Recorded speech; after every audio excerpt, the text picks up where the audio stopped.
What's going on, YouTubers? It's the Natural Born Thriller. I'm just saying. And welcome everyone to All Elite Wrestling Review, the show from October 9th, 2019. And this will feature AEW Dynamite on a Wednesday night on TNT. Because TNT, we're dynamite, TNT. And we'll win the fight, TNT. We're a power load, TNT. We'll watch it explode. Just saying. Alright, let's get to this. Your commentators are good old JR Jim Ross, Tony Schiavone, and Excalibur. And they were at Boston, Massachusetts. So, here we go. We show first a video vignette of the Young Bucks and Private Party.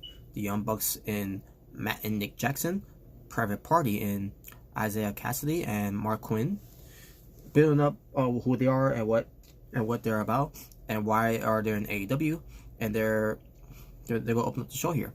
They also open up the show as well to let us know some matches that's going to be played out here on AEW Dynamite. This gives me a good feel back in the days of WCW, back in the days of WCW Nitro. What matches they're going to be featuring later on the show and everything. Same thing here what pertains to AEW Dynamite, which is good. What pertains to Jimmy Havoc versus Darby Allin, we'll get to that later. And then what pertains to the main event match, and then what pertains to the women's matches. They basically announcing all this that's gonna happen come later on, instead of what pertains to WWE. They'll have the authorities come out there or wherever to say, oh, we're gonna have this, blah blah blah blah blah, blah, and instead of having the commentators doing their jobs to do that. So the Young Bucks and the Private Party with their video vignettes. To start off with, them kicking off the first match to be in, where it says AEW Tag Team Championship Tournament match. So I should mention this, the Young Bucks had their bucks of monies thrown out when they were doing the entrance. Private Party, they had their personal bouncer with the red rope, for them to pass by, because they're the ones are orchestrating this Private Party, because they are a private party. So get this match on the way, and this was a very good match. To start AEW Dynamite, the second episode from last week's episode, which was the first episode, the pilot episode, and which was a good match too. I just didn't like the ending of that match from Cody versus Sammy Guevara. But this one, about you have SCU in the crowd. You also had Anne Hanigo and Jack Evans. Excuse me. I couldn't hold it anymore. But both teams showcasing what they can do in the match. Both teams were getting over with the crowds, and in the end, it was an upset of the Private Party. Let's see who was it? I think it was Mark Quinn who wrote in a way pins Nick Jackson in an upset pin. I can't remember how it was done. No, sorry, it was Matt Jackson who took the loss here. How do you say his name again? I said his name before. Isaiah Cassidy. So basically, they're trying to go for the Young Bucks. I can't remember how they try and go for when it pertains to I'm sorry.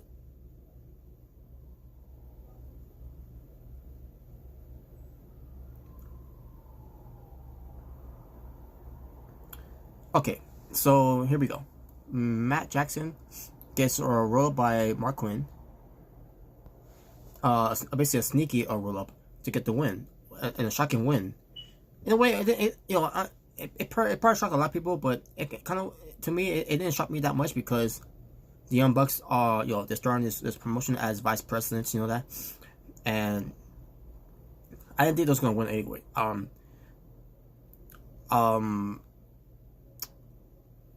Maybe people were surprised that they didn't make it to the second round of the tournament. They expect them to at least go the distance, but they didn't do it. They ended up being the first team eliminated from the tournament at first. To be the first one to eliminate from the tournament. I meant to say. Private Party wins, like I said, and they end up taking the celebration into the public, calling themselves the public party at this point. I can't remember who said that on commentary. It was Tony Schiavone or it was Jim Ross, one of those two.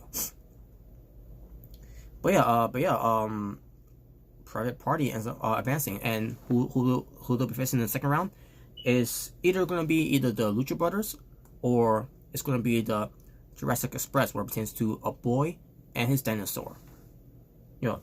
Dinosaur, I meant to say. Basically, we're changing to Jungle Boy and Luchasaurus. Let's get to the AEW World Champion. Chris Jericho comes out with Sammy Guevara, Ortiz, Santana, and Jake Hager. Chris Jericho said last week became the highest rated premiere on TNT. Crowds were chanting "Thank you, Jericho," and Jericho basically he didn't. I can't remember how Jericho said, but he said he didn't need it. Thank you, whatever. But he also introduces each of his stablemates. So far he introduces Sammy Guevara, one of the most talented in the ring at his age, and Jericho said he's on his list. He introduces Santana and Ortiz. They're nastier than they've ever been, and back alley are brutes, and they made in their list too. And by the way, Ortiz he kept doing this.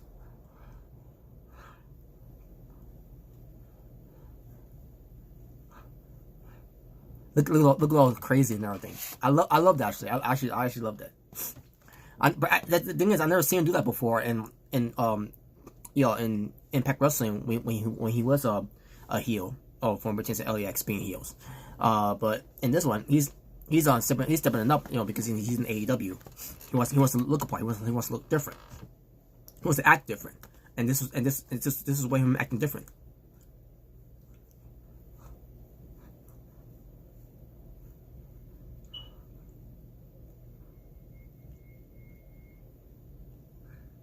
Yeah, look at all psychotic and everything. At that time, he just looks serious. And then he introduces. Also he says, "Viva la raza." Chris Jericho said that. "Viva la raza," because Santana Ortiz. "Viva la raza." And obviously, it is addressing to the man upstairs, Latino Heat Eddie Guerrero. 52th birthday. Happy birthday and rest in peace. And the crowd were chanting, "Eddie, Eddie, Eddie." And then finally he introduces Jack Hager, which I think Jericho said Jack. I think he said Jake Hager. I'm trying to remember how he said it though, but it's. I'm like, why? I was saying myself, why is he saying like that? And the crowds were chanting. What pertains to introducing Jake Hager, formerly known as Jack Swagger from WWE.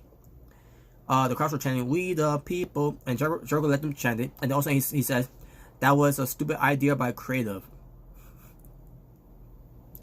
And he says it's dead and buried. This whole "We the people" thing is dead and buried. It was a stupid idea from creative, WWE creative.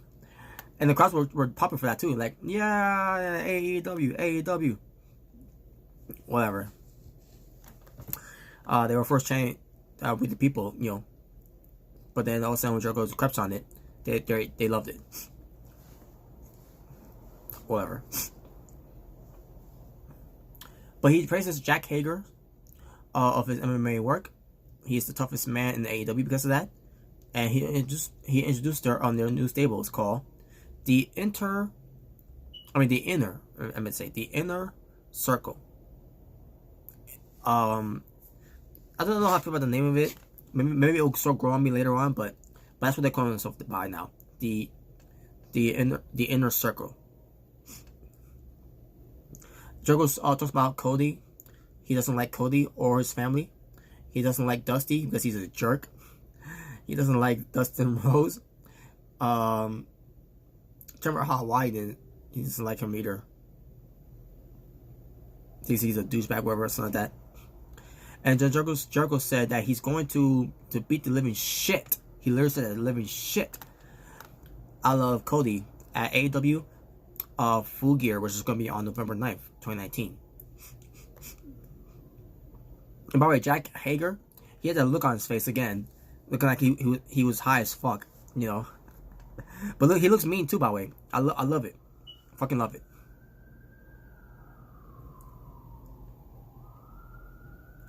And that was it. Good. That was good. Good promo there.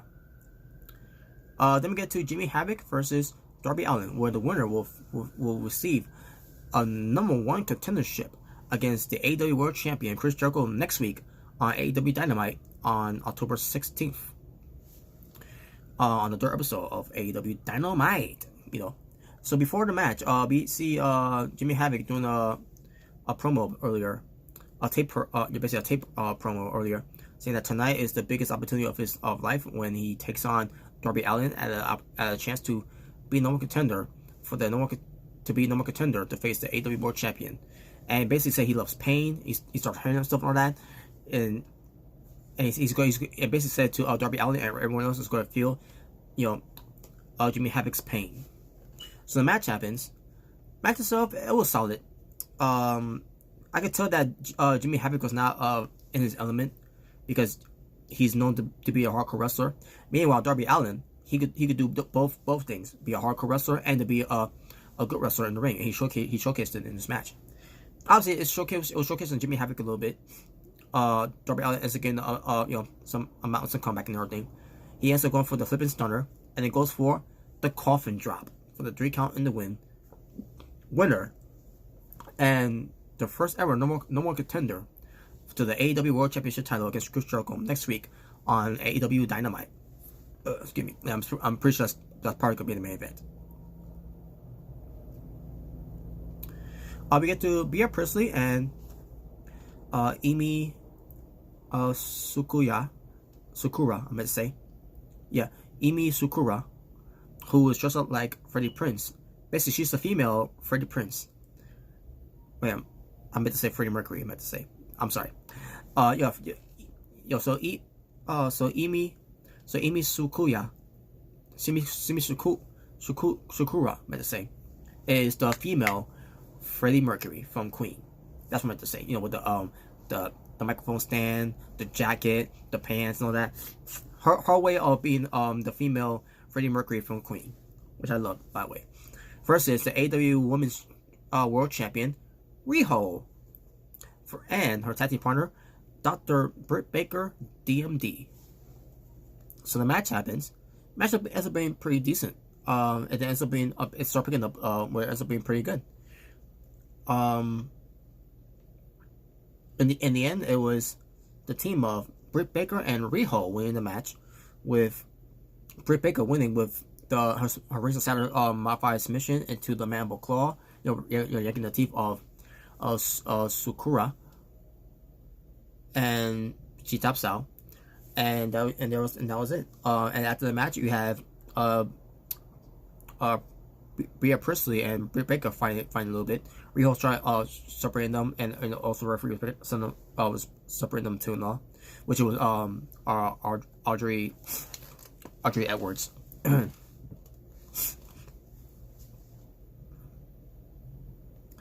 But yeah, there you go. We get to Jennifer Decker. She talks to best friends because there was a video vignette of best friends. They were outside, wherever they were outside. They ran to each other, gave themselves hugs, zooming out, and then they show best friends in the crowd. and they said they love how that looks and all that, and they came to face SCU in the tournament next week, and also they asked this person behind if he's excited, and it's Orange Cassidy. He does this. That's all he did.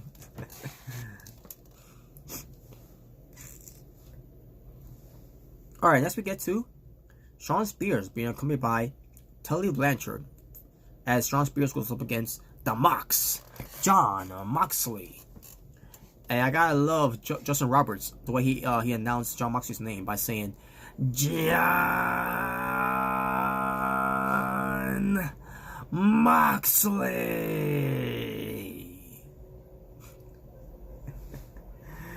Kind of reminds me of how Justin Roberts always announced, John Cena, when John Cena comes into the ring, wherever, he came to have his match, when Justin Roberts says John Cena.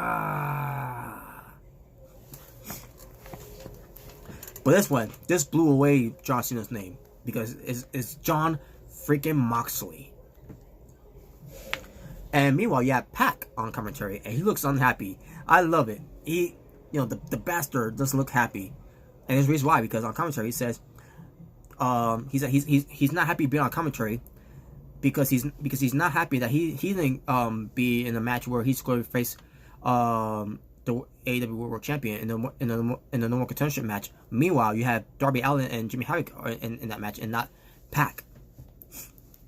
So yeah, he was very upset about that, and he was he kept going after Jim Ross, and Jim Ross had to be apologizing, wrote change to it. It was fun. It was hilarious. But as far as the match was, Tully Blanchard was getting involved like he did before with Shawn Spears matches from Cody at All Out. But Jon Moxley and Shawn Spears worked a pretty good match here, and in the end, it was Jon Moxley getting the win with the paradigm shift. I'm trying to pronounce it. It's paradigm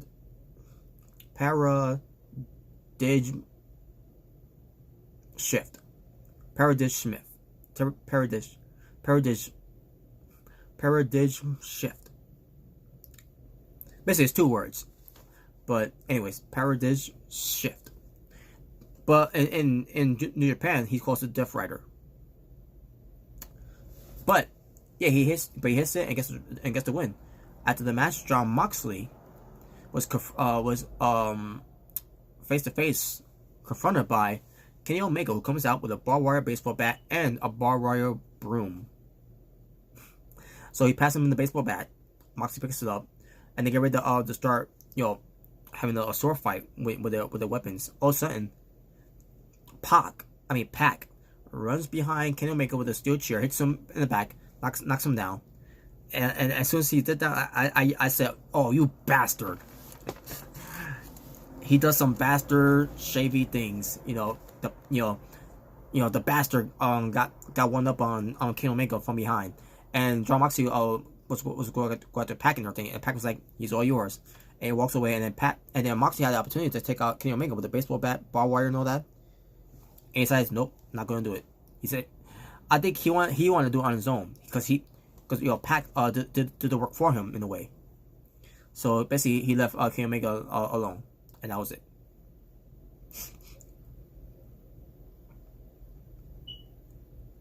Now in the main event, Chris Jericho and Sammy Guevara, members of the inner circle, versus Dustin Rhodes and Hangman Adam Page.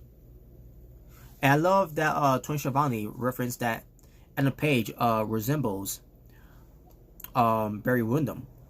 And I say to myself, oh really? I wonder if someone who goes by the name of, I don't know, Jim Cornette, who said that during Jim Cornette's podcast, the Jim Cornette experience.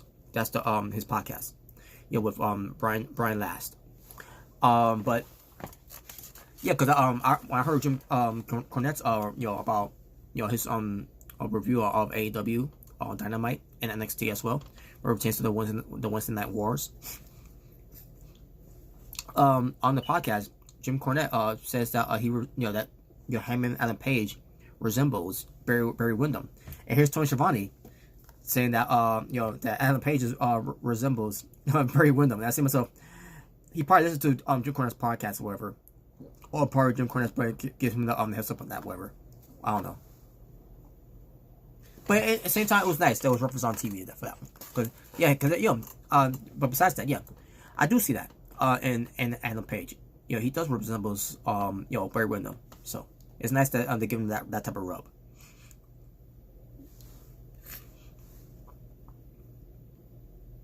So the match starts, like I said. This main event match. It's been pretty good. If anything was a better main event, we'll find out when we get to the NXT proportion of it. But yeah, this ends up being a good match. In the end, it was Chris Jericho going for the Judas effect to Dustin Rhodes and getting the win for himself and Sammy Guevara. After the match, they start being down on Dustin Rhodes. Also, Hangman Adam Page gets back in. I should mention too, Jack Hager was out there, by the way, at ringside for the match, and he got involved in the match too, by the way, while the referee looking. So yeah, the beatdown on Dustin Rhodes happens with the inner circle, just 3 members only, and then Hangman Page gets in there and start hanging with they start, and then he and Adam Page and Jack Hager starts fighting. And they start, and then, by the way, Jack Hager closes him out of the ring, and then Adam Page goes to get a chair, tosses to Jake Hager to the face, head shot, chair shot, and everything. They start fighting to the back. I'm assuming that's probably gonna be the match for Full Gear. That's my guess though. So the beatdown continues. Also, the lights goes out. Lights comes back on, and it was Cody Rhodes in the ring, beating up on Guevara and Chris Jericho, only for I don't remember how it happened. Oh yeah, they got Jericho attack Cody with the belt, and then MJF comes out, and he was basically Jericho and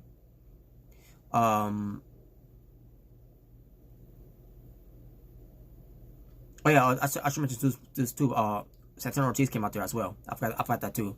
And then that's when MJF came out, and then that's when they started hurting on Cody, because they wanted MJF to hit him, to hit Cody to show his true colors and everything. And all of a sudden he goes to hit the inner circle instead, and basically pops for MJF, who's supposed to be a heel, and then he gets taken out by the Code Breaker by Chris Jericho. Young Bucks comes out. Basically, we get lots of run-ins, and I loved it. Better run-ins than WWE. Then Chris Jericho leaves the ring. He's got the belt and everything. He starts torturing his referee. I forgot this referee's name. He starts torturing his referee and pushing him down on that. And all of a sudden he's going to leave. All of a sudden Darby Allin comes out of nowhere with a skateboard down the ramp, takes out Chris Jericho, punches and all that, hits him with the skateboard to the back. And Darby Allin, I guess he got in the ring too with Cody, Dustin, Young Bucks, and MJF, who got back up. And then Jericho says, it's your funeral, bitch, to Darby Allin. Jericho said to Darby Allin, I'll see you next week. Yeah, it's your funeral, bitch, and that. I thought that was funny. And the show ends. Another great show. Another great entertaining show. The wrestling was good. The format, the atmosphere, and all that, everything from top to bottom, very good as usual. They're doing a great job. I love it. Talking about wrestling for AEW Dynamite, I'm assuming it was 5 matches, but let me just double check.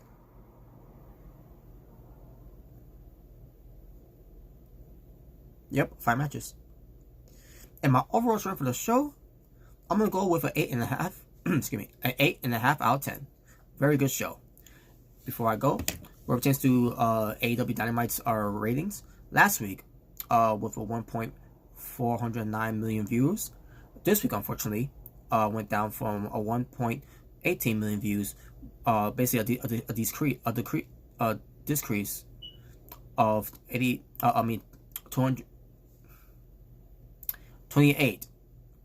decrease of the viewership. Let's say, not bad though, not bad. Let's see what NXT can do now. But that being said, thank you all for watching, folks. For It's the Natural Born Thriller, saying peace on the streets. For this was your All Elite Wrestling review, where it pertains to AEW Dynamite on TNT. Because TNT, I'm Dynamite, TNT, and now in the fight, TNT, I'm a power load, TNT, watch me explode.